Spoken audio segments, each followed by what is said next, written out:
circle with each person teaching the other people as they go. They would say, yeah, that's a really interesting class. So please welcome Professor Sam, Richard, and Laurie Mulvey. Please give them a big round of applause.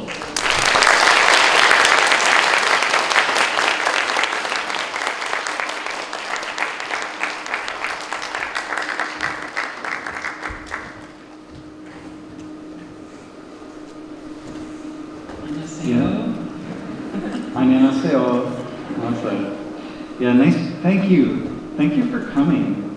Oh my gosh. And thank you for inviting us. And to the administration of Kongbuk, of the university, thank you. Isa Jani, thank you in particular. And it's really an honor to be here and an honor to be able to have a conversation about something that is very dear to our hearts, very important to us. And I don't think we've actually ever had a conversation about teaching together. No. So that's pretty cool. Thank you for asking us to do this. This is the first time. We've been teaching for I've been teaching for 38 years, and Laurie for 32 years. Something like that. I noticed something, by the way. Most of you are not middle-aged, like we are. But I have noticed that middle-aged people start counting years every time they say something. Like, I was at this restaurant 25 years ago. Like, we just start doing that, and it's just kind of funny. Just notice that among your relatives or parents or whomever, or even if you're one of us. Notice how often we're like, how long have we been doing this? So really Sam is saying that because we're people of this age, not because we're giving it to you as a credential. It's actually just what happens when you're old enough to be able to count in decades. And in many ways, what we're going to talk about today, you will see, is about age and experience as being the most important credentials, and not things that we have acquired along the way, our resumes and the successes we've had in our world of the academy. So I think that this is also a talk that we could not have had 20 years ago because we didn't have the knowledge.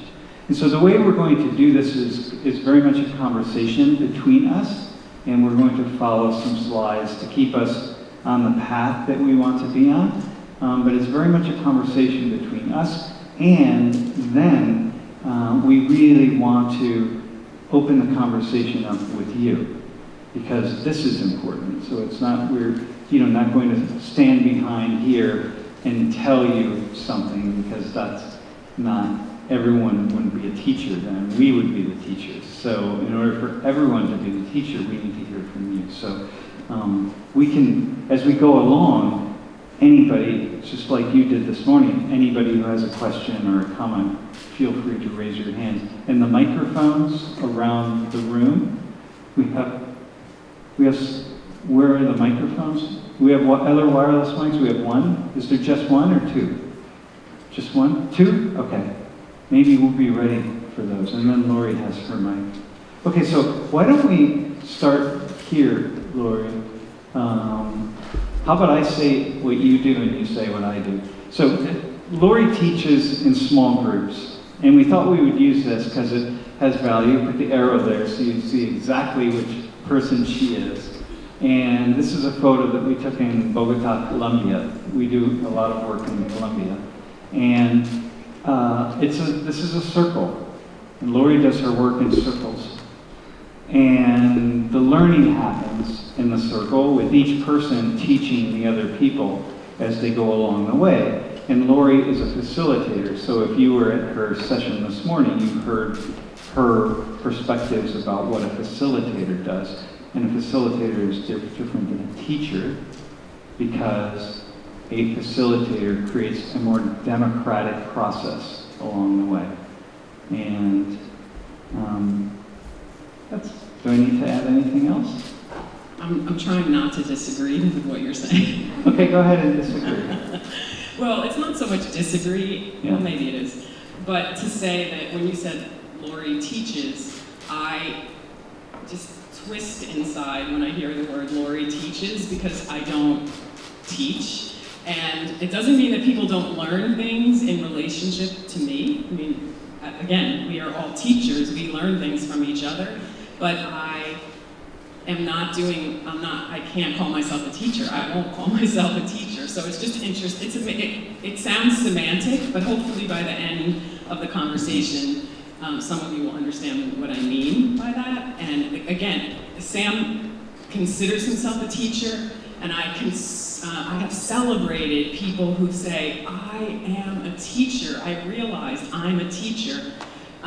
It's just not how I see myself. So I'm not in a circle in order to teach.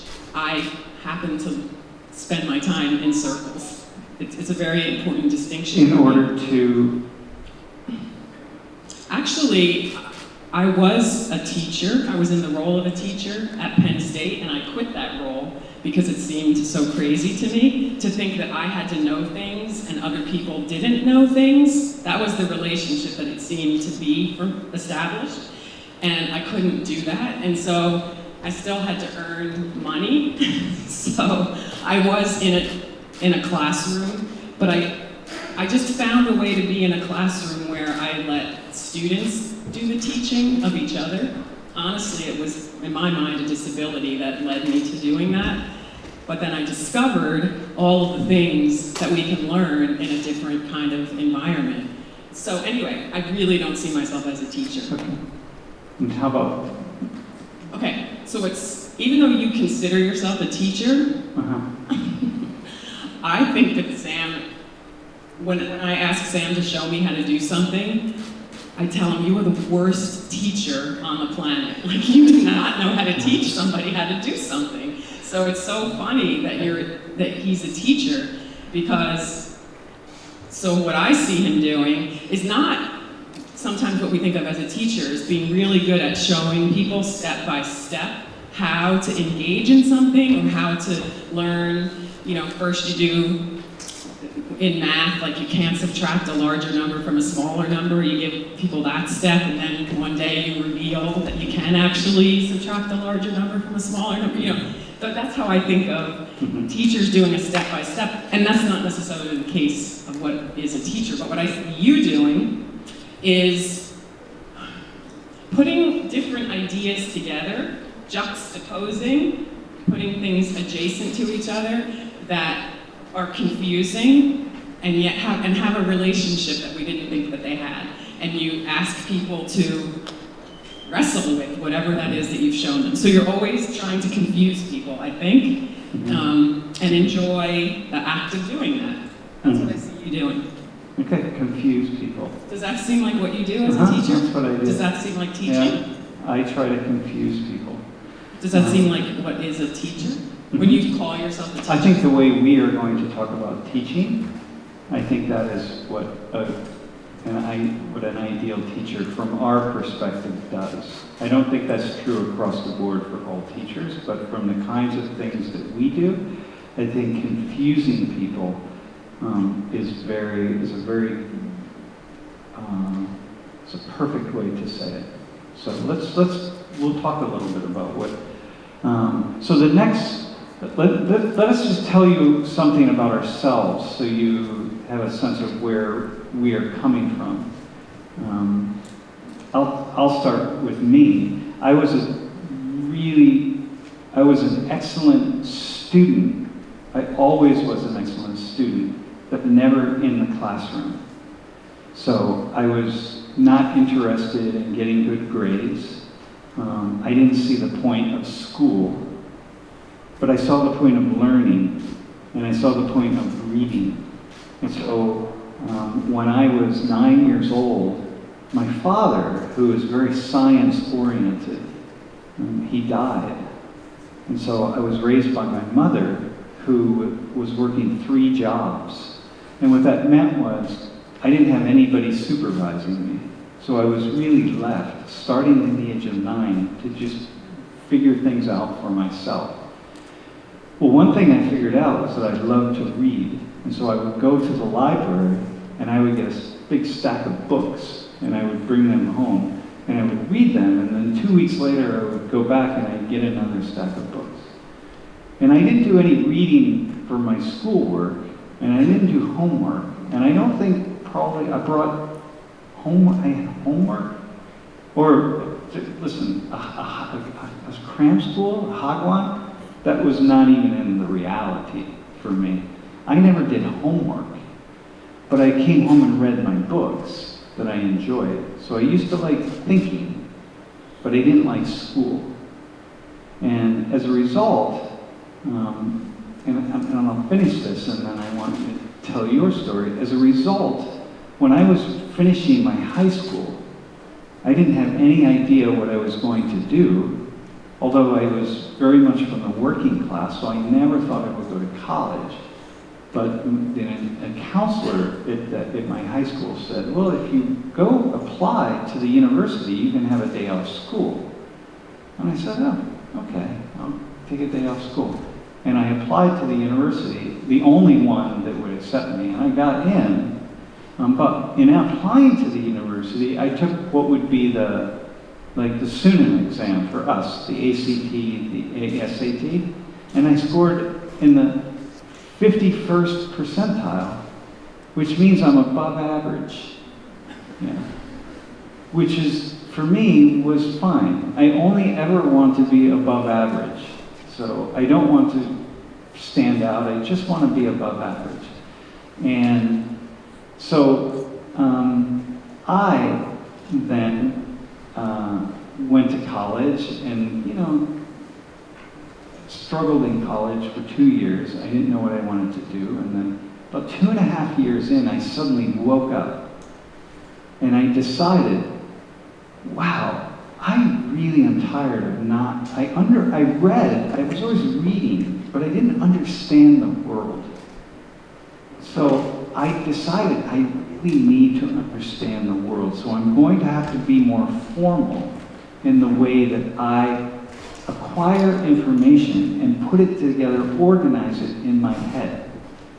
And so then I took school really seriously, my college, and I ended up graduating. So we have, in the US, the 4.0 system, and so I had a 2.98 when I graduated, which to me was awesome, given that I scored in the 51st percentile of the version of the Sunan exam, So that was a success for me. Dr. Mulvey.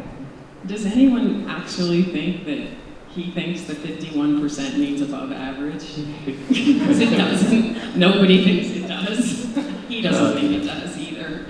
I just don't know if that it's clear. Sam is telling the story in a very interesting way, because normally he tells it while laughing, slapping his knee, and saying how much how irrelevant school was to him. And yes, he was a reader in his free time, but school was a joke to him. And I wish I had been him, because it was not a joke to me. I really believed that, I believed my teachers, I believed I had to do my homework. I don't know what I thought was gonna happen to me if I didn't, but I was nervous and always needing to do well and get a good grade and do everything I was told to do. And I did that from kindergarten all the way through high school. And very different than Sam. I'm really sad that I did that. When I got to college, I was burned out. I didn't want to go to college. I knew I had to. I quit college at one point, but eventually went back and was renewed and began to take my learning seriously again. But I've always wanted to learn, hungry to learn, but school, in retrospect, didn't help at all. There's a book I've never read. It's called Wounded by School, and I feel like that's the theme song of my life in relationship to school. When I see the way I am as a learner, school did the opposite of helping me to learn. I just did what I was supposed to do and excelled. but that didn't mean learning. So you had lots of homework, and you did lots of homework, and you never went to bed. So you're speaking, all of these students here, were every one of you, I'm assuming, was like her, or you wouldn't be here. So you did all your homework. You wouldn't go to sleep until you made sure you had it done. Yes. And you woke up in the morning, getting ready for the school And I would day. cry if I didn't get A's. And my mom would say, "You did fine. You got a B plus. What difference does it make?" And I never looked at my grades. He burned his books with his friends at the end of a school year. They did that as like a fun thing. I'm like, that was so smart. My mother never asked to see my grades, and so I never looked at my grades because I didn't think they were important. And school was fun for me because I would go and I would see my friends, and then I would decide not go to class, and I would go down to the library, and I would sit in the back of the library where nobody could see me, and I would read my books, and I would just go off in my own world. But because grades didn't matter, I was free to, but understand, it was later that I understood that I didn't have a framework, an organizational framework for understanding the world, and that is where a formal education is important. And you didn't know how to write a paper, I and you didn't know how to how to write. study or argumentation. So he definitely missed out on things that I, as a student doing what I was asked to do, did not miss out on. So there were definitely trade-offs. But all of this informs, without us ever consciously deciding it, how we do our work. So that's why we want to share this. This is the kind of background that we come from. So I want to point out one thing, though. Laurie graduated in her undergraduate work at Rutgers University, where she went with the same GPA as me. We had the exact same GPA. So all of that work that she did in high school and all the work I did not do in high school both got us to the same GPA. And Laurie was really smart, and her GPA here was because when she got to college, she was burned out, as she said, and she didn't have any more energy to study. When I decided to start studying in college, I was like a little kid. I was just really starting to emerge. Like life was opening up for me. I had so much energy. I was really ready to go, and she wasn't. And by the way, Laurie scored on the SATs. Yeah, I'm not sure why it keeps timing out or something. Laurie scored 960 on the SATs, so she did considerably better. That was back when 960 was a really high score. I don't think it was a high score. What's that? It definitely was not a competitive score. It was okay. Yeah, it was okay. It was okay. It's important to know that. Okay. We're going to continue, just say a couple more things about this, because again, it's really valuable for you to hear where we're coming from. Because this also changed, it was instrumental in changing how we approach the way we teach. One question that I had at a certain point in time, I'll start this and then you can add to it. I used to teach my classes, and then I would ask my students, maybe at the end of a lecture or something, right? And I would say, hey, what do you, they would say, yeah, that's a really interesting class. And I would say, do you remember? And they would never be able to tell me what they remembered. Or the end of a semester, or I would see a student from the previous semester, and I would ask them, what do you remember from class? Like, what was, and they would think, and say, I don't know, but I liked it. I really, really enjoyed the class, but I don't know. I say, well, one thing, just one thing, and they would, I don't know. All I know is that I felt good. I felt like I was thinking. You really challenged me to think. And I would say, how? And they'd say, I don't know, but you did. So I started to think back to my years of grade school and high school and college, and I would say, what do I remember? And I remember one thing from high school. I learned how to type in high school.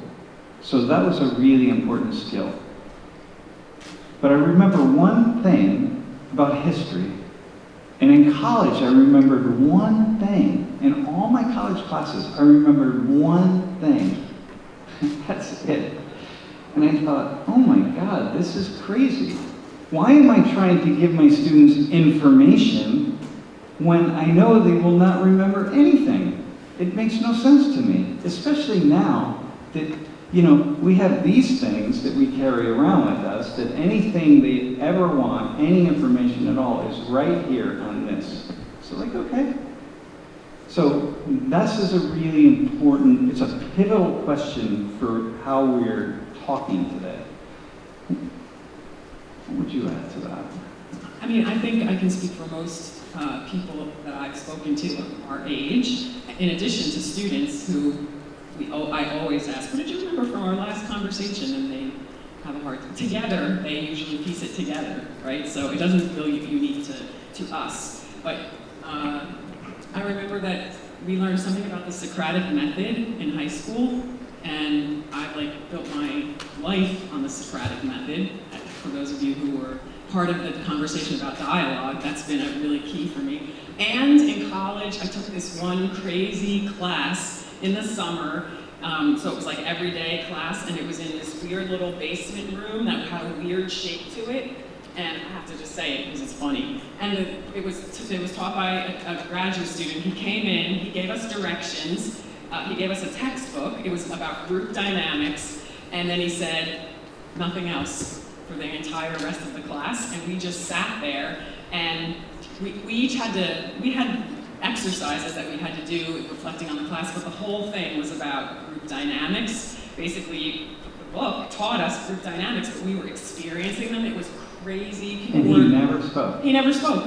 The whole semester? The whole time. He just sat there. And it was like an experiment of group dynamics, and it was fascinating to me. And anyway, it was really impressionable, but I don't remember anything from the class except that groups were really fascinating and wacky and wild. So those are the two things from. Okay, so ironically, the class that most inspired you, now here we are all teachers, right? So Laurie is, for me, my intellectual muse. Muse is a word like she's the person who inspires me because of her intellect. And if you have the opportunity, you always want to try to partner with someone, to marry someone who's smarter than you, because it's just really helpful in life.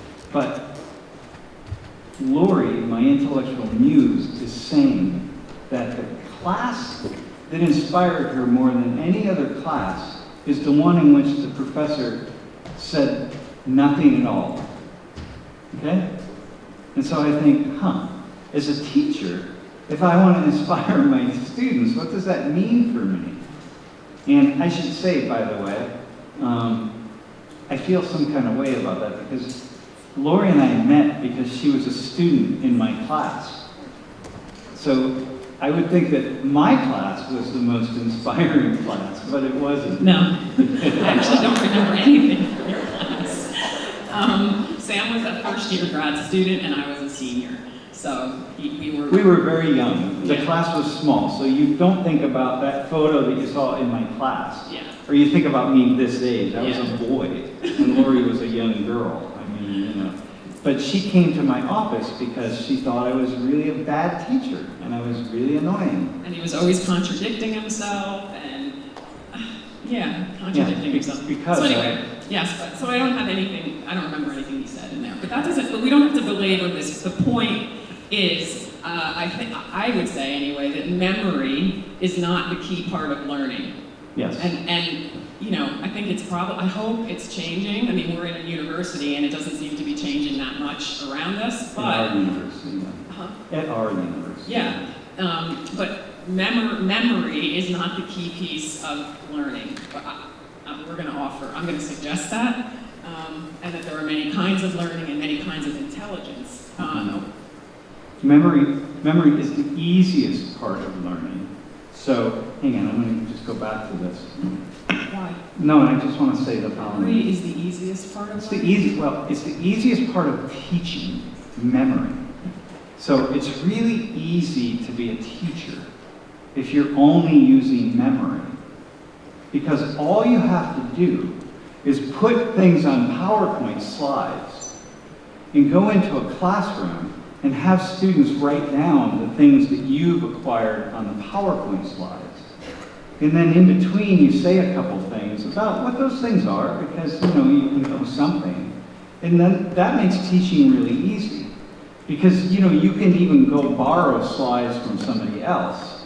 But teaching outside of that actually becomes very much a challenge and very, very difficult. Can we move into something other than doing that? Yeah. How about Don't what you is a feel teacher? like you're just Yeah, okay, go ahead. talking? Yeah, okay.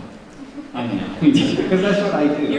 I know. I lecture. Yeah, all right. And so we were supposed to be having a conversation All right. together, right? Yeah, So like, right. what is a teacher? Okay, so what's a teacher? A teacher is a person who someone learns from. Mm-hmm. So no matter who it is, if someone does something, like, and I never knew that one of my grandmothers used to arrange flowers and artificial flowers and sell them to people in baskets. And she never showed me how to do it, but one day when I was an adult, I realized that I really am good at making bouquets and da-da-da-da-da. And I realized that my grandmother taught me that without ever trying or ever thinking about it. And so to me, that's a teacher, is someone who introduces you, opens you, inspires you in some way to do something, or shows you because they're doing it. Mm-hmm. And that's the only, but anyway, yeah, that's what I think a teacher So is. the teacher, Someone from whom you learn and something. it can be, so it can be step by step.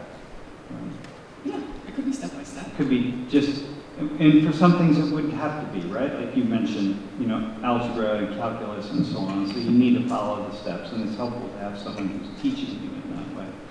It could be being inspired by someone who's inspires you to learn, but then maybe you go off and you do the learning on your own. It could be. But hang on a minute, go back to the algebra one, Uh-huh. because I think it's a good example, because we do have the idea that there are certain things that can only be told to us Mhm. by someone, and you're a really good example of how Sam, like I'm sure some of you in this room, just has a mind for mathematics, even though he's not at all, he'd never studied truly mathematics, but he just has some way of putting numbers together and coming up with answers really quickly.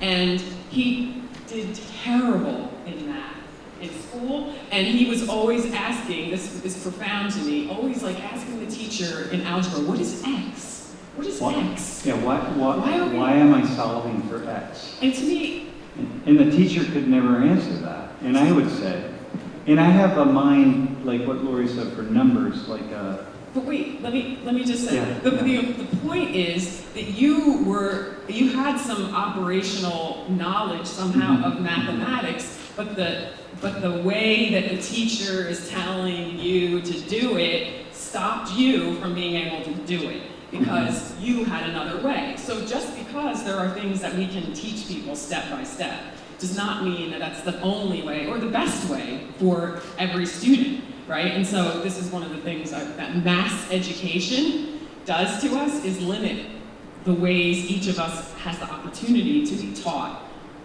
So because You of disagree. no, I agree with you. So because of the kinds of numbers that we have in school, large numbers of people. See, I mean, this would be a thing with cram schools, right? You could find someone. I could have found someone in some cram school somewhere to explain. My teacher couldn't, because I was in a room with 35 students in algebra, so they didn't have time to pull me aside and say, hey, listen, let me explain this X to you, because I see that you have a really interesting math mind, so I'll walk you through it. They didn't have time for that. And I was 14 years old, and so I didn't know, and we didn't have, these things back then, so I had nowhere to turn, and we didn't have tutoring, and I was poor, so I wouldn't have paid for it anyway. So that's not possible. But the truth is, you know, in a different kind of situation, that would be the kind of answer that somebody would have been able to bring that out of me, as I can do today on my own. But in that kind of situation, it's just not possible in a big, we talk about factory farming or industrial education systems, which is largely what we have in the modern world today, which is understandable. You know, we're trying to educate large numbers of people. I want to, can we just ask for comments or I would like disagreements to, or I think we've spoken questions? enough. And we have other places we can go, but I just really want to hear. Yeah, who would Every like? single one of us is connected to an education system. So what are you thinking just at this moment as we're talking about some things? Yeah. Here, we have a microphone. Microphone is coming. Well, hi, I'm Vanessa, again, from yesterday. Hi, Vanessa. Yeah, so like something came to mind when we both were talking. So you said that when you ask students like what do you remember? Most of them said like I just remember one thing or almost probably nothing at all. But when they put all the pieces together, then everything makes sense. And so something came to mind that I actually watched this on a TED Talk.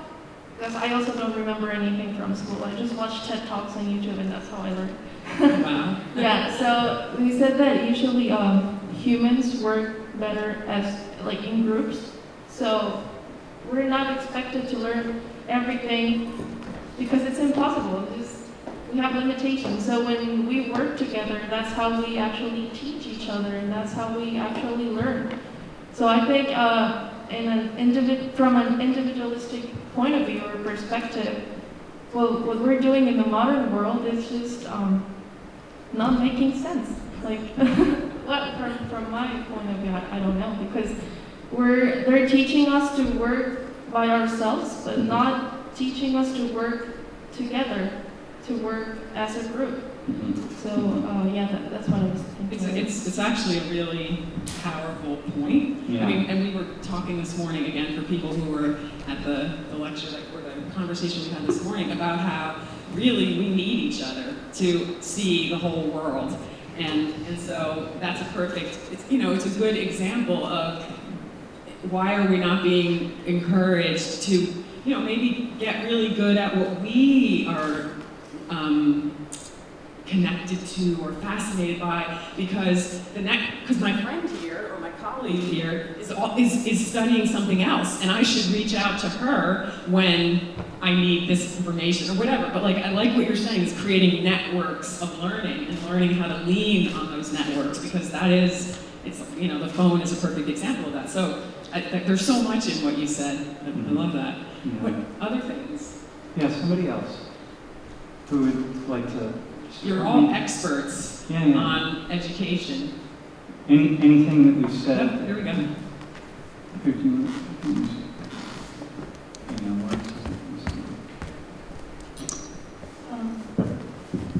Hello, can you hear me? My name is Ming. I'm from Korea, and I basically did all the most mainstream Korean student things would do. Like, I had tutors, I had cram schools every single day for every of the subjects. Mm-hmm. And my mom would pay a bunch of money, even if my parents would not be able to afford it. Mm-hmm. And there was at some point when I was in school, I did not, I don't know if I'm able to say it, but I did not give a shit about school.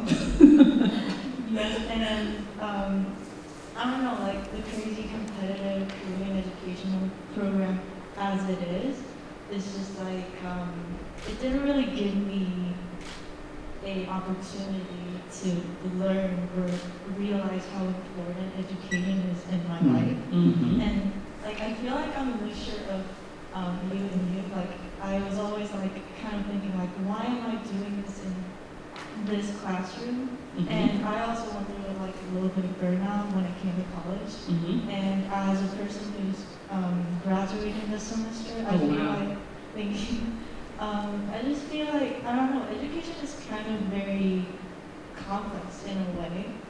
Yeah. And speaking of, as Vanessa said, I feel like I definitely learn more as a person in a group rather than a one-on-one with a teacher. Mhm. Because there are some things that I would not be able to think of, but then other students would come up with it, and I'll be like, oh, I never thought of that. And that would also be an inspiration for me, Mhm. not solely from the teacher, but like as a person in a big organization. Yeah, and what's making me think about is you valuing what another person thinks, like, oh, I never thought of that, is so different than competing with other people for the right answer or the best answer, or whatever. We can get into that as well. And so just that mentality or that spirit of, what a great idea, now we can do the next thing together, right? That's refreshing, very, very refreshing. And I don't think any experience in life can be perfect, right? We all have spent a lot of years in school, so of course we all can have some things that we was like, I wish it was different. So we're not here to say down with school, period, but to just encourage us to think like, what else can it be, right? And as students, what do I need to learn, right? Because it's not likely that every single classroom that you're in is going to be set up for your learning, right? So we just have to get more discerning about it. But It's also sometimes it's really good to be forced into some learning situation or in some teaching situation that doesn't feel comfortable for us, and maybe we don't like maybe I would rather do this in some kind of group situation, but I really need to do it by myself because it turns out that that's just for that particular thing, that's the best way to do it. And so there are lots of times when I really need somebody to just systematically show me exactly how to do something. And there are other times when I say, no, just give me the first two pieces and I'll finish the rest of it. And there are some times when I say, just inspire me to go out and figure it out on my own. So all of these things have a certain kind of value. And the problem is that even in the places, the kinds of studies that we do that are much more systematic, and I think about, kind of math and science and so on, there's still a balance, there's still a way in which things come together in this kind of teacher role. And I'm going to say, in terms of what I wind up doing in classrooms, because I facilitate what's happening in the classroom, I'm rarely telling people this is how to be a facilitator, but I'm modeling facilitation and I'm asking students to practice together, and then we coach and we see what works, what doesn't work, etc. And so it's very different than the kind of learning spaces that I was in when I was growing all through my education. And so I've swung way to this side in the level of practice and experience and really live learning. And for some students, what I learned over the years is that's very confusing to them, right? So for what I've learned about myself is those kinds of situations are really stimulating for me, and somehow the chaos and the live nature of it is what allows me to come up with patterns and to learn. And now I understand that for some students, they need me or someone to say, actually, here are the 3 things we're doing right now, right? And so what we're going to demonstrate are 1, 2, and 3. So let's start with 1, and let's then go to 2, right? And so it's very important to understand that systematic, organized kind of exchange in a classroom is also valuable depending on the kind of learner and the learning. So we now know that, but I will say that for me, it's really important to experience the experiential learning, the actually going in the field kind of learning. I think that's what internships, those kinds of things are so important, because suddenly the thing that you thought you knew, doing that in reality is not the same as just thinking about it or taking a test. Right? Can I just say something though? I think a lot of times what I experience for those students who want me to teach them more step by step, and they really say that they need that, in part they need that only because they've learned to need that. That they've never given themselves, or have so rarely given themselves the opportunity to figure it out on their own, or to be inspired to go step by step. That they just think they need me to tell them point 1, 2, and 3, but they really don't. And so I'm always very cautious in those situations as well, to say, but yeah, I can. And the other side, of course, I can't teach step by step because I don't know how to think step by step. I think by inspiration. And so for me, it doesn't, I'm just not in, I get bored by that. And so I almost quit teaching a number of years ago because I was so bored by just giving people information.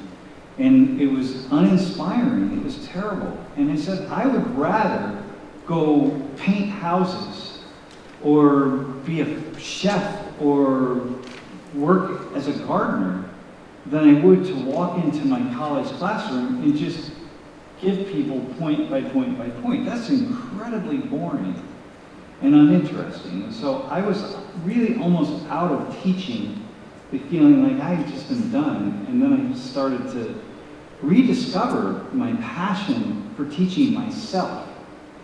And now when I go into a classroom, I don't go in for my students. I do it to teach me. And then if I'm inspired by things that I'm saying, then, and if I don't get too complex, which it's pretty easy for me to not get too complex, but if I'm inspired by what I'm saying, then that means I'm being inspiring, and that means it's more likely that somebody who's sitting in these kinds of seats will be inspired by something that I'm saying. So I think, oh, okay. And that's changed everything for me, and that's how I started to teach very differently. Largely, Laurie and I worked to get me to change. Okay, hang on. Let's go. Wait, before you, well, you can go to the next slide, but I want to hear from other people. Well, yeah, somebody else. Yeah, just what are you thinking about as you're thinking education, learning? How am I learning? What's the point? What am I here to do? Well, not learning. Learning is the next thing we're going to talk about. Oh, Okay. yeah. Well, That's all right. Student learning. So teacher. Wait, can I just say I realized something this morning about, this is a revelation. I said to Sam, I have this revelation that's going to change my life. And that revelation, just we saw it right here. The revelation is PowerPoint, Google Slides, whatever all these slide deck platforms, they only let us think step by step. And I don't think like that. I need a PowerPoint type thing where the slide that's relevant to me I can get that one next. Not, oh, I gotta go one step up, and then you just did it. You were like, oh, we can't say anything about learning yet because we didn't get to that slide. Who cares? That's me being an oppressive teacher. It's totally not. The oppression of the linear way of thinking. So I'm not going to worry about that. So anything anyone has to say, and as you're thinking about learning and even wanting to be a teacher or being a teacher, those of you who are leading in classrooms, some thoughts just to add to build this into a conversation. Otherwise, it becomes dead. So, would anyone like to share? Everyone would like to share. It's just a matter of who will. Yeah. Yeah, everybody would like to share for sure. You want to share? You have something? You guys have something? Yeah, over on your right. Well, I had a time when I just went to school to have fun with my friends, Mm-hmm. and a time when I went to school to study for knowing new knowledges. And actually, and it was at the same school, same teachers, but I had different feelings of it. And I thought that the difference from it is what I think of that place and the time at the class. When I went to school for fun, I didn't care about what the teacher is saying or what the purpose of this is, but when I went to class for knowing new knowledges, I thought that it was fun when the teacher says something and I think of teacher's words. So at that time I thought that teacher is important, of course, but at the same time, maybe the student has to be a teacher for himself. Like, I have to get a thought that I need to know something. And Absolutely. I love the way you just helped to define teacher as it's only someone can be a teacher if a student is in relationship to you, right? So if you're not interested or ready to learn something, or you're not in the right mindset that you were talking about, or the one ready to learn, then no matter what, this person can't be your teacher, right? That's so fascinating because, many people are teachers, except that we can't be a teacher if the learner isn't ready or isn't available or has another priority. That's so important to learn, right? Because then we see our students in the traditional way we think of as teaching quite differently, because we have to wonder, what can I do to know you and to reach out to you and to find out what you need to learn, right? I always say to our students when they start the semester that I know you're here to learn. I know you were supposed to be here. I have no idea what you're supposed to learn, because that is all based on who you are and what is this moment in your life. But I know you're going to learn. But I can't say, okay, here are the 10 lessons that you're going to learn. I have no idea what the lessons are. So in that sense, we just play in the field of knowledge. Anyway, so thank you for that. That's such an interesting point. I guess I could add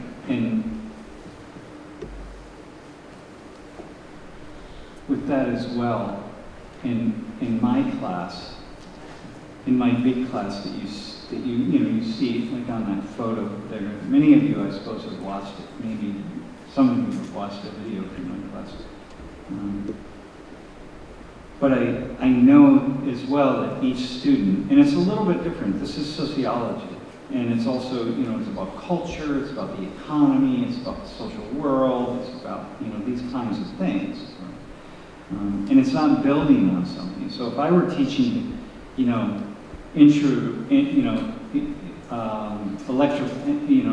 electrical engineering 1, it's a foundational course. There are certain things that I need to make sure that people have an understanding of by the time they go to electrical engineering 2. And then ultimately they got to get some information there that they're going to need for EE3. And if they don't have that, then it's just going to make life really difficult for them. It may not mean that they can't have a career, but it may just mean that getting through those courses will be more difficult. For me, in my class, the nature of the kinds of things I talk about, everybody can get something else out of the class. And so when I walk in, I'm not concerned about any single person learning any single thing.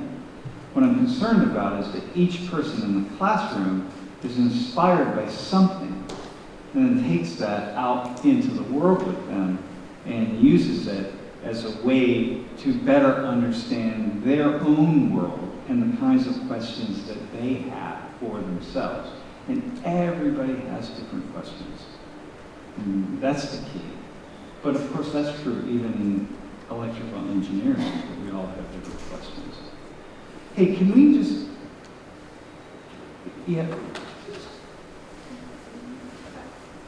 actually, hey, let's actually put this out to somebody else. Like, what's a student? Anybody a student? I've got some student in here. Like, what's a student? What do you think? Maybe someone take the microphone and say, what do you think? I would love to hear someone who says, like, I really feel like a student. I really am a learner. I'm now using a different word, but I really feel like I'm on fire with learning, and this is what it is. Okay, we have right Okay, here. great.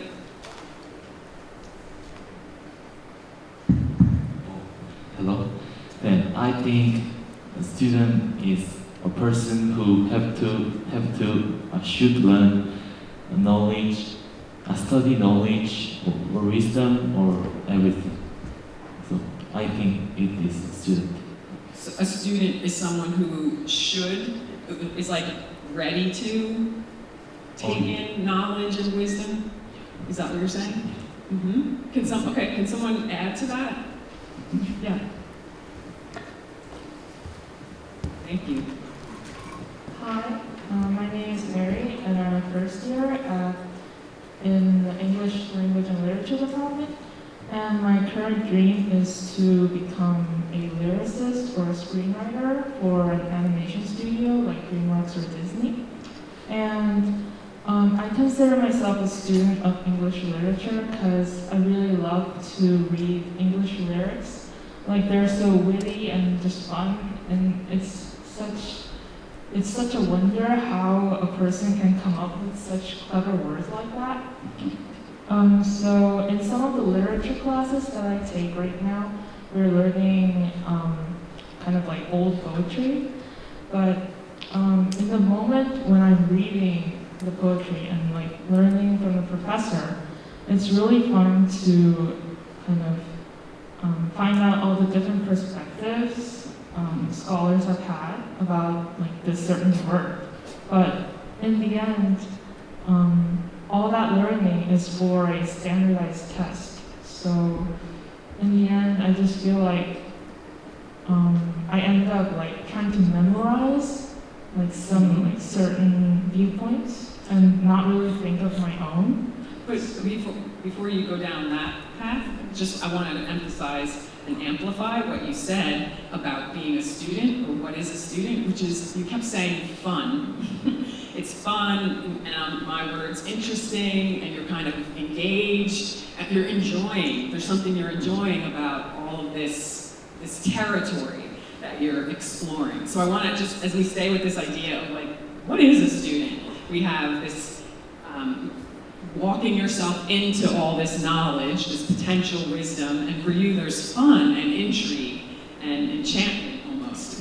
I'd love to hear some other... Yeah, you know, the ability to actually connect student and fun is pretty amazing. It's important. It's too bad that it's not always the case. It's not always the case, but of course this is where we, you know, for me, remember, I almost quit teaching because it was not fun. Now it's fun. You know, for me. But it isn't always. Everything, when we do things and we practice and we get better at things and we expand, fun isn't always the key word, but it's part of it. Until it goes to memorization, and then that's where the work, that's where it's like, that's where that comes in. Somebody else? Who else? Who else? Right here. You have it? All right. Are you going to weigh in on what is a student, or how do you know? Go ahead.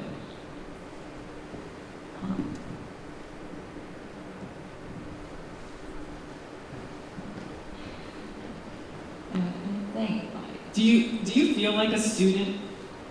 Yeah, for sure. It's really interesting that I'm a freshman, and so I came to this school this year, and it's very interesting that I didn't felt like a student when I was in high school. Now I come to university, and I'm really feeling a student because I think it's the difference between that I should study and I want to study. It's kind of the difference I feel in that. So, like, some say that students need to study or should study, but I don't think it's the right thing, because if you have no confidence or if you have no interest in that study, it really doesn't goes into your mind. Like, it just flows in and flows out totally. So absolutely no knowledge coming in. So you can't be told you should study. Yeah. There's something about, there has to be some kind of passion or something in you that's leading you there. Yes. As a student. Yeah. That's really, I think that most of us can relate to that. How it's like, I swear, I want to keep this in mind, but it just goes right away from me. And other things where people are like, how do you remember that? Whatever X is, right? And it's like, I don't know, that's how my mind is, right? We all have those very different ways. So I just have this idea that there's a way in which, for so many of us, when we're in kind of the factory of school, you know, as a faculty, right? We're, in a way, we're not students, we're workers. Because, you know, when you're a worker, you go and you show up and you punch in the clock and you do the things that you're told that you have to do, that should do. I have to do this, and I have to make sure I get things done in order so that I can complete the day, and I complete the day, and I come back the next day, and in the end I get rewarded somehow with a paycheck. But when you're a should student, meaning that you're just doing that because you really have to do it, and you're memorizing, and you're just, well, it's kind of like being a worker. Whereas the student part comes when it's, you know, really creative. And listen, someone being a student, you know that when you, like for example, I want to say that when people watch my classes and they see me just down talking to students and like, it looks like it's really fun. It looks like I just walked in the room and said like, hey, let's go. But Laurie can tell you, I sit at my desk in my computer and I'm preparing for every single class, hour after hour. And there are many things that you might imagine I would rather do on a beautiful sunny day, but I never would, because this is exactly what makes me happy and is alive for me. And it's a lot of work. It is like step by step. Every one of those classes, I've thought it out. I don't know where it's going to go until it happens, but I have really spent hours and hours and hours. So it's not like it should be just fun, like, hey, it's fun, we just did. No, it's fun, but you're at it, but you're at it having fun. You know, you really stay in it, but it feels good. It doesn't feel like work. You know, and that's a different kind of thing. I want to, yeah, that's, do we have a mic? Oh, here it comes. Yeah, okay, yeah.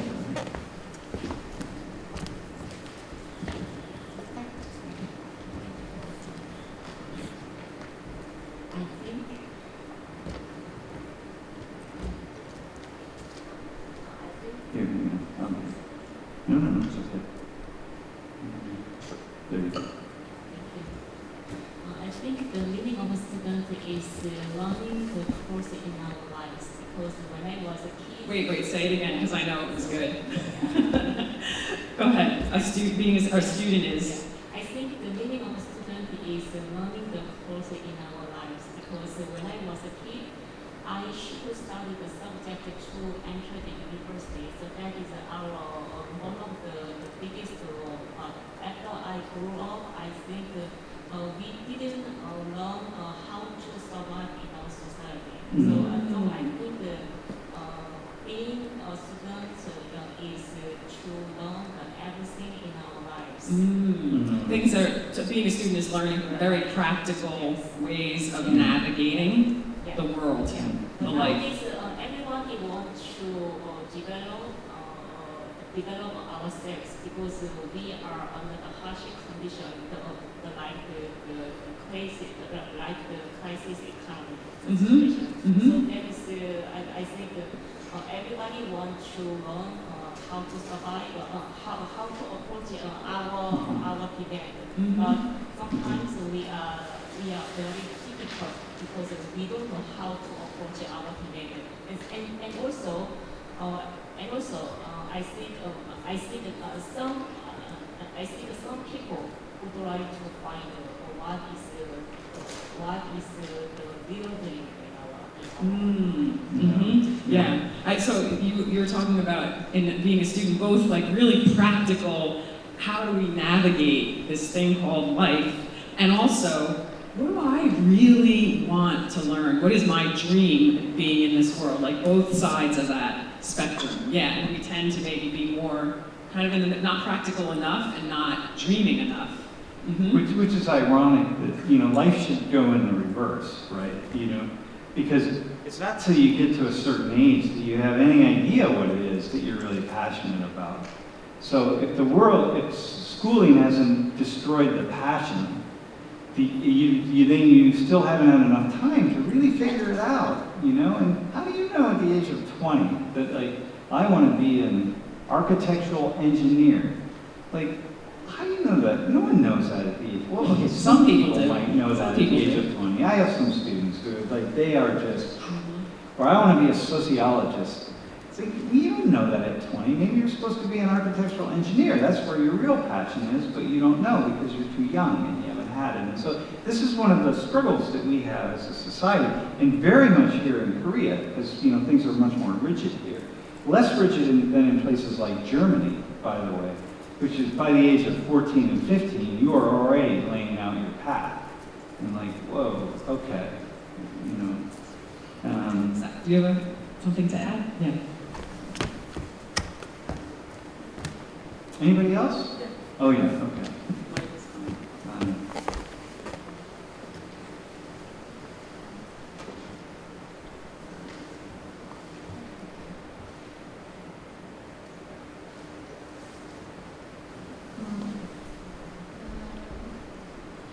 I just want to talk about this.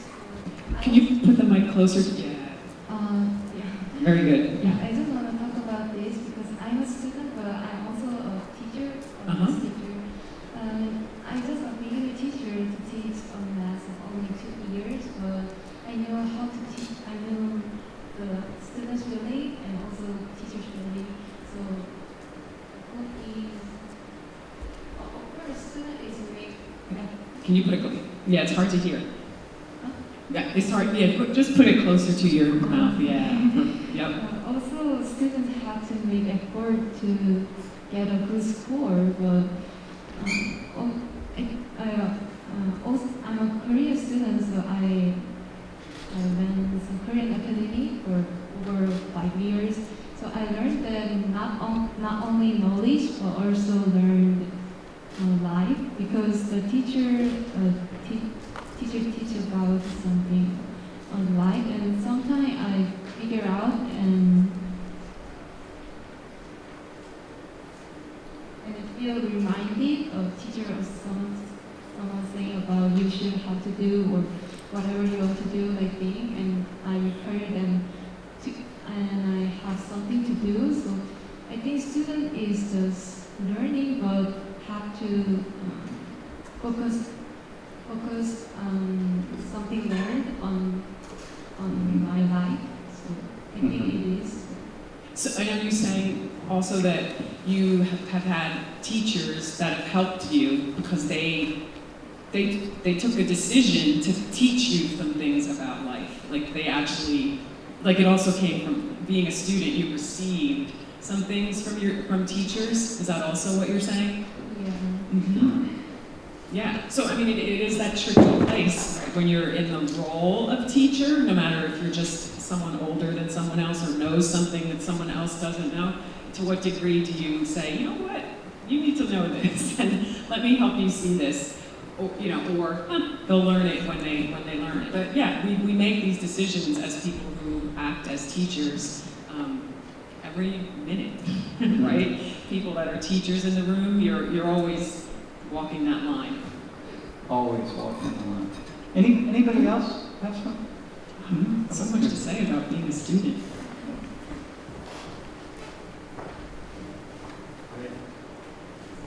These microphones are Yeah, maybe just leave it off mute. No, it's okay. You just try it. Hello? Just push it once.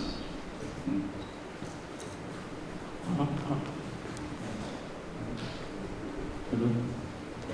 I think we are making more complex definition for a student. I think a student is an amateur teacher. An amateur teacher? Yeah. Ooh, okay. Because in the future he can. Oh wait, keep it by your mouth. In the future he can become a teacher. Uh-huh. So he is an amateur teacher in essence because he is learning by himself and can ask something to the teachers also to become self-developed. Mm-hmm. So that's I think. Mm-hmm. So it's sort of students are soon to be teachers. They're people. They're coming to be teachers eventually. Uh-huh. Interesting. So that's your simple definition. Do you see yourself that way? Kind of. I hope so. Yeah, that's actually a really nice way to see that. That's how I see myself, by the way, because I teach. I mean, I never thought about it this way, but I'm teaching myself as a student, almost every class that I do, it's on some topic that I don't know something about. And then I have to go out and teach myself what are the really interesting questions that I have about that topic. And then if they're the interesting questions that I have, I assume, and I think I've gotten pretty good at this over the years, I assume that other people will have very similar questions, and then those are the ones that I go with. So you had, right here, yeah.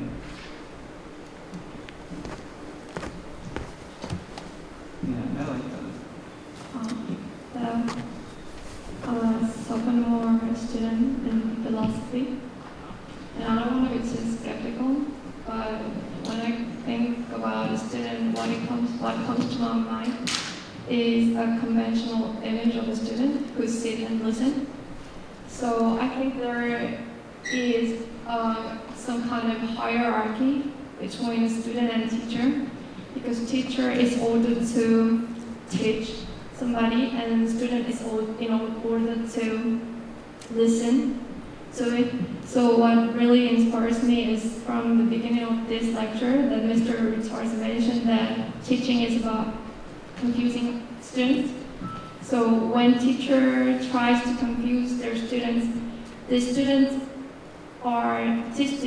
gain the space to think on themselves, think by themselves. So I think that makes teaching a valuable experience.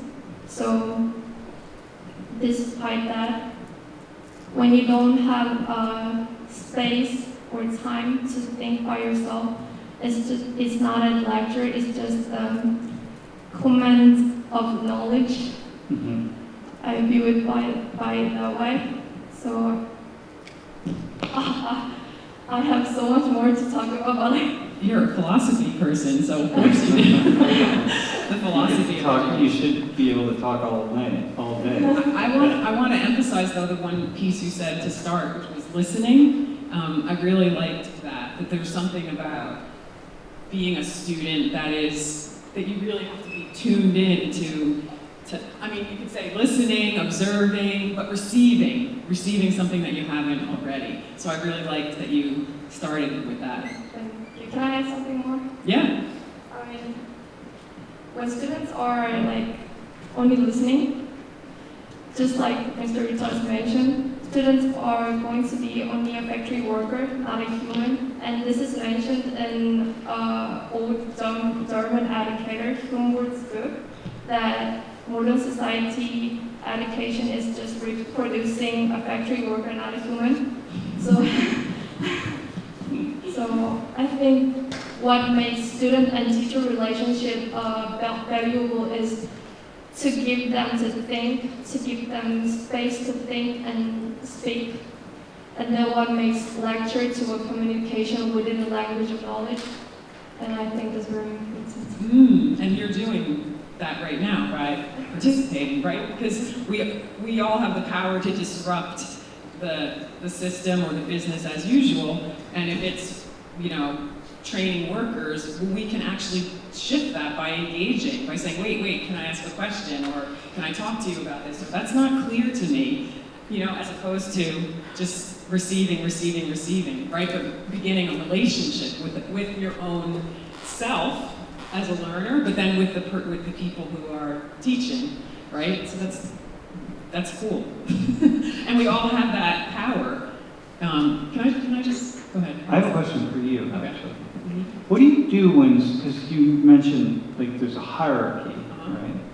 So you and I have a certain amount of knowledge. Let's just think about our students, right? You are the guru of facilitation, right? I have a certain amount of knowledge. What do you do when a student is they're wrong? And you can't just say, hey, you're wrong, and you just, how do you work with that? Well, wrong is, I don't have, okay, it's hard to respond without an example, but I tend to, even if I think, I don't know, someone did say to us the other day, I'm just going to use the example of in the United States, the January 6th what some people call insurrection, but breaching of the Capitol. Some of you, most of you probably know that. And someone we were talking to the other day said, there was no violence. And I was like, wait, what? Like, there were many, many images of people breaking windows and, things like that. And so I wanted to say, you're wrong. You remember this moment, right? And because I thought that was the case, but then I said, wait, what did you see? Did you see videos of this event? And it turns out that she really didn't ever see any videos. For whatever reason, she has not watched news. But that for me is a kind of example of like, I think something is wrong, but maybe I'm wrong, right? So I really, in that moment, was like, whoa, wait a minute, maybe I'm living in a world where I am getting the wrong information. But then in that moment, it turned out she'd never seen any videos. Okay, so then I think she, in that moment, thought, oh, maybe there's more to know. But the point is, for me, I don't usually go to the right and wrong, because I think, oh, there's probably like some way of understanding the different way we're seeing this. And that's not like to escape the question. That's really how I think. So I had a student, and when this happens to me, when the cameras are going and people are watching, it's a different kind of situation.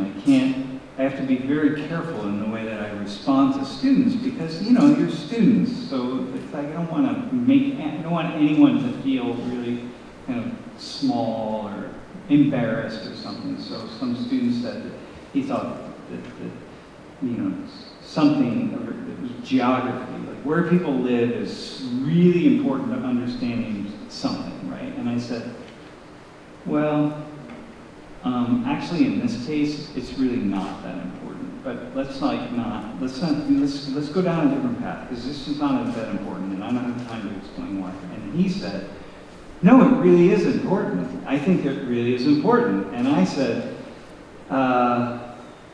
okay, I've been thinking about this particular question for 30 years, and I didn't say this out loud, but in my mind, I'm like, I know it's not important, and I now don't know what to do, because he is now saying it is, and the only thing I can say is, you're wrong, just trust me, you're wrong, like it's not, and I can't say that, because he's a student, and I'm walking him through, so in the end, I just said, well, okay, we'll talk about it later, because it's very complex, and then we just moved around. And I say that because sometimes teachers have a certain knowledge base that you can't understand as a student, and maybe they don't want to put it out there fully because there's not enough time. Some things are so complex that it's like, I don't have time to explain this to you, but really, we could go somewhere else or something, right? So yeah, I think it's making me want to add something else to what you asked me. So there are situations, because I do think, in the world that we are living in now, in 2022, what we've experienced, at least with students, is there's a lot of skepticism towards trusting a teacher or a professor, etc. Some of it very well intended, and some of it not, right? And it's hard for everybody to know what is what. But I have had experiences in training facilitators for dialogue where someone is doing X, Y, or Z, and I have to say, we don't do that. That's actually not effective. So this is similar to being wrong, right? Yeah. Saying someone's wrong. And so I still will say, I want to understand why you're doing what you're doing, because I might be wrong. So I do usually default to, I might be wrong about this, but if I have decided that, no, this is actually not how we can do it, I will say it then. Like, this actually doesn't work, and we're not doing it like this. Because I do believe that, so it sounds like I'm saying two opposite things, that there are times when someone who is an elder or has more experience understands something that we don't. All of us, right? I mean, there's probably, most of you in here have knowledge about something that if you were working with me, you'd be able to say, oh, no, you can't cook that like that. That just doesn't work. You do not use those two things together, and I would have to believe you and trust you because I don't have that experience, right? So it's not just how to deliver the information, it's also who's wrong and who's right. Sometimes it's uncertain. Wait, Hey. can you go to the next one first? That one? Yeah. Feels like we've already hit this a lot. Really? Okay, you say what you think. I won't speak on this. You say what you think on this. This has great meaning for you. He didn't want to put the slide up, just want you to know.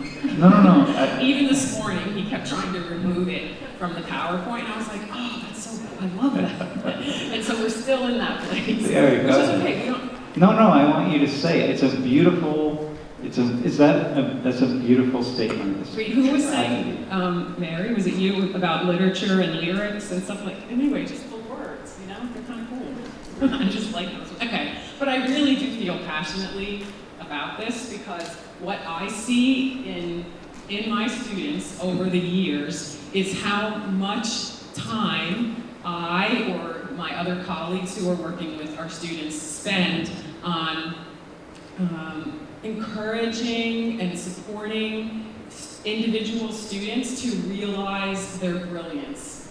And most people don't want to say the wrong thing. Most people want to get the right answer or to say something insightful or smart or whatever. And it is tragic because it stops most people from saying what is true to them or what they think in that moment that most of the time is worth saying. And so to have, I see it over and over again when I'm like, no, just tell me what you think. I don't know. No. Okay, wait, just what were you thinking when I was saying such and such, or what were you feeling? And then they say, what do you want me to say? Yeah. What am I supposed to say? What am I supposed to say? Nothing. Just something that's true for you. And maybe it's even feels like it's on another tangent. Most of the time it isn't. And most of the time I find myself, and I will be telling Sam, oh my God, these people were so smart about what they figured out today, because a lot of the work that I do with our dialogue process and teaching people about dialogue is territory that we really don't have answers for. So when things come up in class about, ooh, what do you do when someone says this or they have this experience, a lot of times we're like, what should we do, right? And so I don't know. That means nobody in the class knows. So that puts us in a situation, and I do say this, guess what, everybody? It's up to us. We actually have to figure this out, because if we don't figure it out, no one's gonna figure it out. And those are the moments that are so alive and exciting, and where I see the brilliance of everyone around me is when we get to that place where we acknowledge, and it's not unusual, we don't know. And then, we all have something to offer to this moment to help to figure it out. And to me, when we have been schooled, all of us, for our entire lives to get the right answer, or the answer that the teacher is thinking, that's typically a thing. Oh, what do you all think about such and such? And you have to all fish around until you get what the teacher was thinking, right? The fill in the blank thing. When really it's just about encouraging us to know better what we see, what we feel, what we know, how to solve a problem together. And so, I don't know, I just think that it's tragic that we spend so much of our lives making sure, or getting smaller because we don't know if we have the right answer, when what we have is so much intelligence and creativity in us. And if we just if we trust it, actually the world would be so much better, right? Because of the brilliance that we have, that we suppress all the time. And so, to me, this is the most important thing in the world. I agree with you. And so, when you're thinking I don't know if I'm going to say the right thing, it's this. It's the tragedy of being schooled in getting the right answer. So the problem becomes, I want to go back to what you said about being a student. It's like teaching ourselves how to live life. There are no right answers, and for most of the important questions in life. And when you get to a certain age and you look back and you realize that it's just chance that led you to, for most of the things that happen in life, it's just chance. And you just when you get to that place and realize, my God, if I've been searching for the right answer, and there was no right answer all along, except for some things, right? I mean, there are a few things like the right answer is when I'm driving down the street, turn right here and not left. I mean, there are some things that have a certain kind of value, but wow, what a deep mistake. And also undermining to our ability to make decisions because, yes. Again, going back to how do we navigate life, the most important things that we face, parenthood, illness, war, conflict, like really big things, life decisions like where to live, work, who to marry, there are no right answers. There are no right answers. It's just luck. Not even luck. It's I always think of as a parent, every single moment, right? You're like, am I doing the right thing? Is this what they need? Or should I not give them what they need? Or should I give them what they need? Do I know what they need? Whatever. There is no right answer. And maybe like when your child is 15 and you look back and you're like, oh, I see it. But you couldn't see it when they were 2 or 5. And that is how it's designed. I don't know, I don't get it, but it's somehow designed that we won't have the answers that we need when we need them, right? My mom was ill for a while and she passed. After she passed, we've spent so much time looking at, what we could have done, or what we know now, or if we would have but we didn't, and there was no way to know, you know what I mean? And that is also why this right answer idea is absolutely counter to life itself, and how much we're hurting ourselves to keep believing it. Yeah. Oh my God. Any thought? Look at our time. We're almost at the end of our time. Yeah. What do we do with those 2 minutes? Well. 5 minutes? Are we? Till 5? Really? Would anybody like to respond to that? Does anybody have a response? The tragedy of the right answer. Okay, so the tragedy of the right answer, as a teacher, I totally have been thinking about that too. The dilemma for me as a professor, as a teacher, is that I've always thought about, my role is to transform knowledge into knowing. So knowledge is, I think you said, Sandra, like it's all in our phone. Like I can't compete with YouTube. I can't compete with the internet. Like there's so much knowledge about my area on the internet or whatever, in books.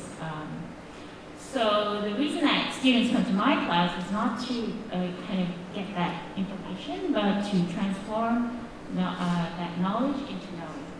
So I want to emphasize that knowledge into knowing. Right. Especially as we talked about what is a student. Absolutely. Like, where does that knowing come? Where does it? So anyway, I love that. So my dilemma is always right there. Like, how do I transform this knowledge into knowing? And in that process, like as a teacher, I'm sure that I'm a much more of a holistic learner myself. And I was a much more holistic teacher in the beginning, but in trying to reach my students who are all, they're all different kinds of learners. So in trying to reach more students, I think I've become more well-rounded. So I've become a more step-by-step kind of person because I'm trying to reach my step-by-step students as well. And so that's how teaching has transformed me. But my students struggle a lot with that, the right answer. Like, what does she want me to say? What is the right answer? But I always say that, you know, the right answer is there, but there's many versions of the right answer. So transforming knowledge into knowing is like, what is your version of this knowledge? Like show me how you know this, right? So I think I try to explain, and I do this in class, but I don't know how well I do it. I think some students get it, some students kind of, you know, think about it more, but like, what is your version of this? There's many right answers. There's many good versions of this. So show me your version of it. And that probably is the right answer. And when I think about, I like that. You know, who? And just to say really quickly, yep. If you're okay.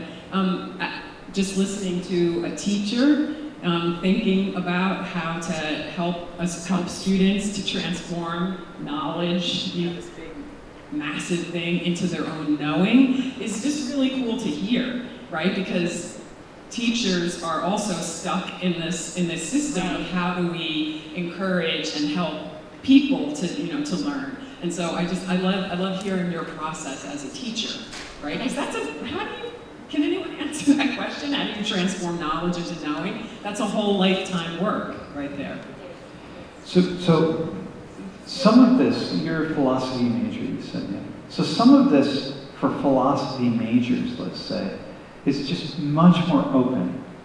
But I want to go to what I had said about, I think I used architectural engineering. There are certain things that are like, listen, this is the way. You know, you're going to do it this way. Because if you don't, this bridge that you're going to be working on is going to be structurally unsound and it might collapse. And so there are certain things like we do it like this. You can't just come up, well, but I'm going to do it this other way over here. In philosophy, you can more easily do that. In sociology, we can say, okay, well, you know. But the problem is, so now you're in architectural engineering. In your whole life, you've been told, okay, here's step by step by step, and there are all these things that you learn that are right and wrong and right and wrong. But then when you start working as an architectural engineer, and now you have to be creative, and you never learned how to be creative because you only followed certain rules, and now you have to be outside the box, it becomes much more difficult to do. And so, the great architectural engineering professors are going to push you to understand the places where this is hard, right, and wrong. And then over here, you have to reserve a certain amount of creativity in some way to follow a passion, like to bring something else in for the passion. And that's a lot of what we're engaging here would be, say, for those students, you know. And I think that's a really good example. And I'm just realizing as I'm standing here that I had the experience in my doctoral program of studying the regression line, which is studying statistics for 5 years. I thought I was going to a human development program, which I did, but it was really all mathematics for 5 years, which I had not taken a math class for about 7 years, since I was in high school, because that's not what I wanted to study. But it's an interesting example as I'm thinking about it right now, because I did have to learn what is a mean, what's a median, what's an average, what regression line is about, calculus, and figuring out this information, that. And it took me 4 years to actually get it, right? I really had to apply myself step by step by step by step. But when I got it, I got it. And then it started to be like,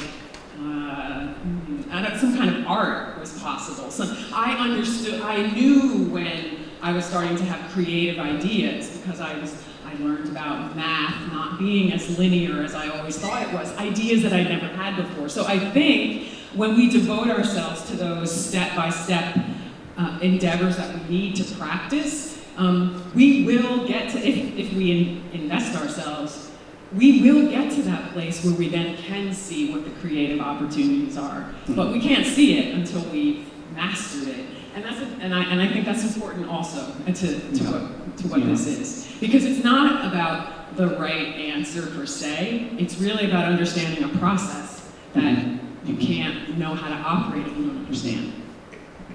I think that's an important difference. Yep, I like that. We have one other kind of area we just want to cover here and then continue to open, but it's hard to kind of gauge. It's like, okay, I want to really talk directly about Korea for a minute. So why don't we just do this, and then we'll just really open it up, and we'll try. Wait, I want to say one more thing. Yep. About building on what you said about engineering and what I'm saying about studying something mathematical and very step-by-step for a long period of time. And I'm going to offer this to you all as you're thinking about how to be students. One of the things that I did as a doctoral student that I was so happy about, because it was really hard. I felt like I did not enjoy what I was studying. I did not enjoy the experience, and I really didn't think I should be there. But one day I realized I was going to be there, and I was going to learn, and I was, in spite of all the people around me, I was going to get it, right? And so what I did was I went around to my professors every semester, and I told them I did not want a grade. And I said, I'm going to learn, you're going to give me a grade at the end of the semester, but I don't want any grades on my exams, my papers, anything. I don't want to know what you think, what is the right answer. I know I'm going to learn, and that's it. And they were all like, what? I don't get it. All right, I won't give you the grade. But it freed me as a learner to learn. So even this thing that has a very different quality of learning, that's not about inspiration and what am I passionate about, but really something that's just step by step by step, which I'm sure many of you are studying. I'm wondering if there are ways for you to get some freedom as a learner. And for me, the freedom was to say, I'm not here for my professors, I'm here for me, and that's that. And I'll still be in the system, but it's not going to oppress me. So I just wanted to add that to Awesome. Think of your own ways to get more creative freedom. To this day, you don't know what grades you earn. Yeah, that's pretty cool. It's very cool, actually. Can you imagine that? Like, just never getting a grade and just going, okay, done. That's so liberating. That's the word, liberation. Yeah. So I just want to say this, and then I want to say something about Korea. Most of our, you have knowledge, you have understanding, but in the end, what we are dealing with in educating large numbers of people is that we have to sort them into boxes, because somehow we have to have a way to decide. Let me get to the end piece. And the end piece is people getting jobs. Mostly, you go to school, in the end, you want to get a job. And employers want to, they obviously want to hire smart people and people who are talented. But, on Sunday night, we were talking to one such employer, here in Korea, and he was saying the same thing that employers in the United States say, which is like, in the end, we're going to hire you. But after 2 or 3 years, we're going to see if you're any good. Like, we don't know if you're any good, because your grades aren't going to tell us if you're good. And your grades aren't going to tell us if you're really thoughtful and a critical thinker and a good thinker. And in the end, the school you went to isn't going to tell us that. What's going to tell us that is watching you work. And so what that means is, now as an employer, I need to hire someone. And imagine that I got to hire somebody in this room for a job. And all of you are qualified basically for the job. It's not, architectural engineering. It's a job that really we could hire anybody for. But it's a good job, a well-paying job. Well, how am I going to do that? I can't interview everyone in this room. I don't have time for that. And so what I have to do is figure out some way to only look at the resumes, right, of a very small number, let's say this group of people over here, because I don't even have time to read all of your backgrounds. And then I'm going to look at the resumes, and I have to have some way to pick out just 3 people to interview. So now we have this really cool thing called mass education, and we have GPAs. We have certain schools that you go to, and certain awards that you get, and certain things that you've all laid out on your resumes, and then it makes it very easy for us to like just sort through, okay, this group and not that group, and here, and that sort of thing. Well, that's the credentials. And in a way, what we've done as an entire system of mass education, you understand, 70% of Koreans between the age of 25 and 34 have college degrees. You are an overly educated society, one of the most educated societies in the world. And so, therefore, way more of you are qualified for too few jobs. And so therefore, we need to have some way to figure out like who it's going to be. And so then we start giving credentials out. It can't be based on knowledge and understanding because, look, if I had, think about this job that Laurie and I are going to hire for, we would have to sit down with each one of you for hours to just feel like, okay, who are you? Like, what do you got? And then each person we would have to do that, and we don't have time for that. So we're not going to ever know who's the most knowledgeable and who has the most understanding and who's like going to be really kind of the best worker and like a year down the road. So we just start with credentials, and that just makes the entire system is based on credentials, and it makes it really easy because we just divide people up. Well, that's very much what is happening in all over the world with formal education, but it's also happening very much here in Korea. You all had just started at such a young age, which is why you have these hagwons, which is just, it's really unbelievable. Do you know that, like, in a recent study that came out, they kind of, it's a sample, but nonetheless, that 83% of Koreans, 5-year-old Koreans, 83% are in some kind of hagwon. Hagwon is like cram school. It's like tutoring center, right? 5 years old. 5 years old, which doesn't mean every day, but the average was like 2 times a week. You know, you go for an hour, 2 to 3 times a week, right? But that's at 5. By the time you're 8, by the time you're 10, by the time you're 11, you are, you know, I did a segment on this in my class a few weeks ago, and my one student from Seoul, right, who was, you met her on the first day, last time we were here, and she started at, you know, like 5:30, 6 in the morning, and she finished at, you know, 1:30 at night in the morning. So she slept a very short period of time. I mean, this, you know, in order to have enough credentials to continue to cross over the line. Now, the tragedy on her part is that she never even took the Sunim exam. She just came to study in the United States, so she didn't have to do any of that, right? But she did. So she could have been just out having a good time.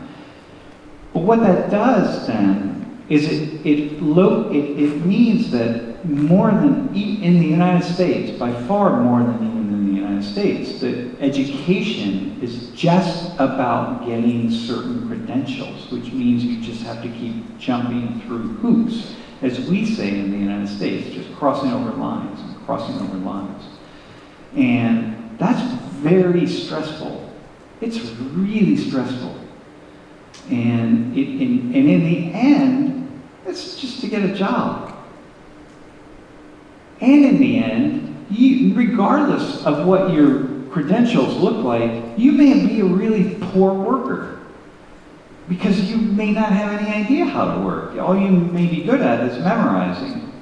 And so it is all that stress, you know, and this is the dark side of Korea. This is the side of Korea that, you know, people sometimes ask me, as a sociology professor who's talking about Korea and talking about, you know, Hallyu and Korean culture and all the really good things. And they say, why don't you talk about the negative things? And I sometimes do talk about the negative things, but those videos, Koreans, they don't translate them and, you know, subtitle them and put them on in Korea. And besides, my students, you know, but this is this other side of education here that is just really torqued up, which is probably why we have soju, I guess. I don't know. But it's also why there's a lot of self-harm. And I know every student in this room knows somebody who is engaged in some kind of self-harm because they didn't measure up and they were afraid that they weren't good enough because they didn't get the credential they needed to get. And some of you probably feel like you failed because you're not at one of the Sky universities. You're here at Kongbuk. And I would say the best thing I ever did in my life was not go to one of the equivalent for us of the Sky universities, but actually I went to a university, which is the same with you, what you did. I went to a university that gave me the space to really be myself and to discover myself on my own terms. And my university, where Laurie went, also just happened to have a beautiful campus. Not as beautiful as this one, but I met some other people who just said, God, thank God I stepped off the wheel, the machine. Get out of that machine. And so that's the other side of this, I think, that has a certain value. And you see that with our students who are so afraid. Yeah.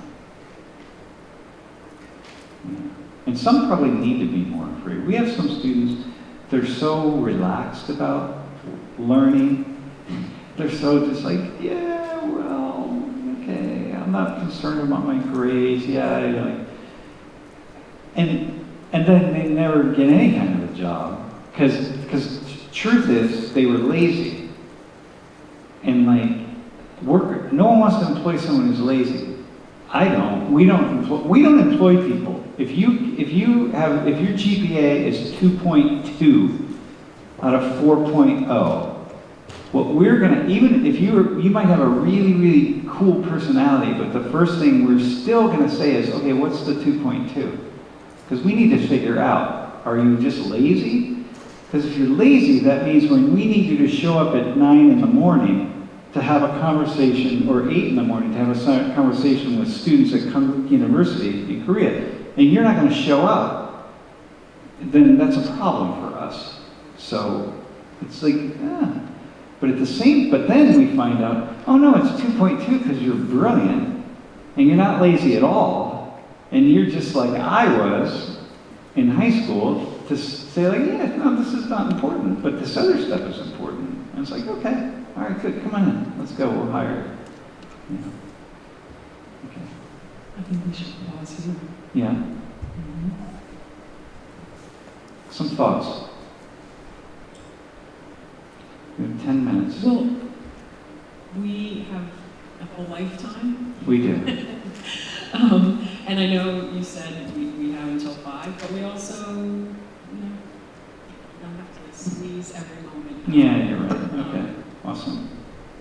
So maybe we just take the last couple minutes to just be here and talk to individuals who might want to ask questions. I mean, we could also open it up to you all and ask questions now, but I don't know. I feel like maybe it's time to pause. Okay. I like that. And then those who have to leave can leave, and we're here. Take some photos. Say hi. Go outside. We'll be kicked out of the room, so we'll have to go in the hallway. So why don't you say a final thought? I said my final thought, actually. It was my wish for you all, those of you who are students here, first off, to be really thankful that you're here. And those of you who, any of you who wish you're like, oh my gosh, I should be, no, you're right here. This is an awesome place. Really, really awesome place. It's where you want to be. Yeah. And thank you for coming. Gosh, it's amazing. That's my final thought. And my final thought is that I always say the humans, because I spend so much time with people from so many different cultural and other backgrounds that I started to see some things that we all share. So oftentimes I'll say the humans. So the humans, we, the humans, we come to this world, this very complex world, with no operating instructions. And we seek operating instructions, I think, our entire lives. And some of us think that we might find them in different endeavors or different even spiritual sacred texts. But still, it's a real tragedy, maybe, that we really don't know everything there is to know about ourselves and the world and just how to really live well in it. And we stumble a lot because of that, and that's not our fault. It's not our fault that we didn't come with operating instructions, and yet we still are asked to stumble through this world. So I first just want to say to all of us, of course, we struggle to figure it all out, because how could we not? And maybe that's, I don't know. But the other thing that I see with the humans, like I've said before, but I just want to make sure I say it again, is just how brilliant we are when we let ourselves be that. And we don't have the same brilliance as the person next to us, and that confuses us. Like, oh, how come I can't do that like him or her? Blah, blah, blah. It's just like, find your own brilliance, because you have it. It's how we're built, and it's partly because we're built to survive well. And so, yeah, the struggle is there, but know that you're brilliant. Figure out what that is, and honor it. Honor the brilliance that you've been given, and it's your duty to live it out, and not try to be somebody that you're not, or live a life that really isn't for you. And that's what I think. And then spend your time here, just learning everything you can learn in a way that works, that's for you. And then you'll be doing something great for us, because smart, satisfied people make a better world. So thank you for having us and for indulging the things we've learned over the years. And we will see this university in May when we come back. So thank you so much.